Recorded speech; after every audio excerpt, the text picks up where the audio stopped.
Una vez más, Dios nos ha regalado el privilegio de abrir nuestros ojos y ver la luz de un nuevo día, porque nuevas son sus misericordias cada mañana. Segundo de Crónicas 20:20 declara que en el momento más difícil de la guerra, Josafat dijo al pueblo: «Creed al Señor vuestro Dios y estaréis seguros. Creed a sus profetas y seréis prosperados». Que ese sea nuestro deseo al estudiar la palabra de Dios. El comentario de este día 23 de noviembre del 2017 está basado en Oseas capítulo 4. Este es un capítulo para reflexionar. Imagínate a Dios acusándonos de desobedecerle. No sé tú, pero eso a mí me produce profunda tristeza y vergüenza, porque según la Biblia, todos tendríamos que agachar la cabeza, ya que no hay justo ni aún uno. En este capítulo, Dios acusa de desobediencia a Israel. Los líderes religiosos no habían hecho que el pueblo regresara a Dios, y esto lo podemos interpretar de dos maneras. Ellos como dirigentes no estaban tomando medidas para ayudar al pueblo a reflexionar, o sí estaban haciendo su parte y el pueblo no quería ser fiel a Dios. Pero considero que algo así está pasando en la iglesia hoy. El ritual de la prostitución había reemplazado a la verdadera adoración. La nación estaba declinando espiritual y moralmente, y quebrantaba las leyes que Dios les había dado. El pueblo encontraba muy fácil condenar a la esposa de Oseas, pero les costaba trabajo ver que ellos eran infieles a Dios. En los versículos del 1 al 3, Dios explica los motivos del sufrimiento de Israel. El quebrantamiento de la ley había traído consigo los dos castigos, el incremento de violencia y la crisis ecológica. Hoy en día, no nos gusta relacionar causa y efecto. Lo que tendríamos que entender es que Dios no nos castiga. Lo que nos sobreviene es el resultado de nuestras decisiones.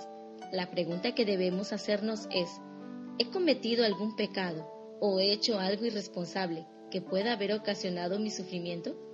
Si descubrimos que tenemos una falta, incluso en forma parcial, podemos cambiar nuestro comportamiento ante Dios. En los versos del 4 al 9, Oseas presentó sus cargos contra los líderes religiosos. ¿Quiénes eran estos líderes religiosos? Cuando Jeroboam I se rebeló en contra de Roboam y estableció un reino rival en el norte, también estableció su propio sistema religioso. En violación a las leyes de Dios, hizo 2 becerros de oro y le dijo al pueblo que los adorara. Además, también designó sacerdotes que no eran descendientes de Aarón. Al principio, los residentes del reino del norte continuaron adorando a Dios, aun cuando lo hacían en forma equivocada, pero muy poco tiempo después también comenzaron a adorar a los dioses cananeos. Muy pronto cambiaron a Dios por Baal y dejaron de adorar a Dios completamente. No en balde los falsos sacerdotes de Jeroboam fueron incapaces de preservar la verdadera adoración de Dios. En los versos del 6 al 9, Dios acusó a los líderes religiosos de no dejar que el pueblo lo conociera. Se esperaba que fueran líderes espirituales, pero se volvieron líderes de las malas acciones. El pueblo pudo haber dicho: no debe ser malo si los sacerdotes lo hacen. Por eso ser líder de la iglesia conlleva gran responsabilidad, porque somos guía y con facilidad nos toman por ejemplo. En el versículo 8 leemos que los sacerdotes se regocijaban con los pecados del pueblo, puesto que cada vez que alguien llevaba una ofrenda por el pecado, los sacerdotes recibían una porción. Así que mientras más pecara el pueblo, más recibían los sacerdotes.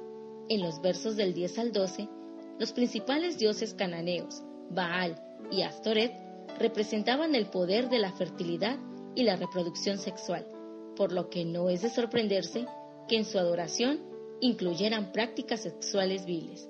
Los adoradores varones tenían relaciones sexuales con las prostitutas del templo o sacerdotisas, y las mujeres que querían tener hijos tenían relaciones sexuales con los sacerdotes, pero Dios les dijo que sus esfuerzos por aumentar la fertilidad era en vano.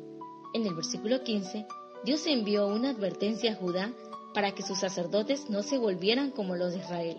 Los sacerdotes de Israel que permanecieron en el norte se habían olvidado de su herencia espiritual y se habían vendido a Baal, pero Judá podía escapar si no seguía el ejemplo de Israel. Esto nos hace reflexionar en que somos seguidores de Jesús.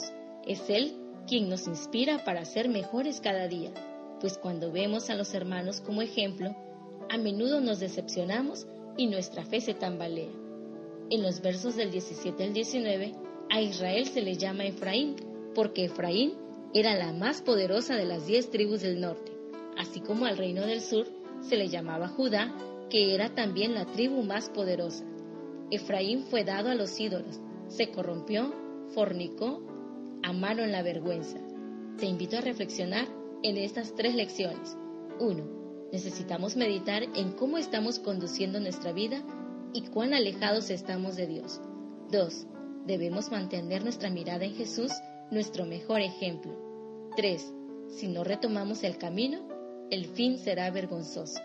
Se despide de ustedes su amiga Marlene Mechun Hernández, agradeciendo al pastor Daniel Juárez por escribir esta meditación. Es mi deseo que la paz de Dios more en su corazón.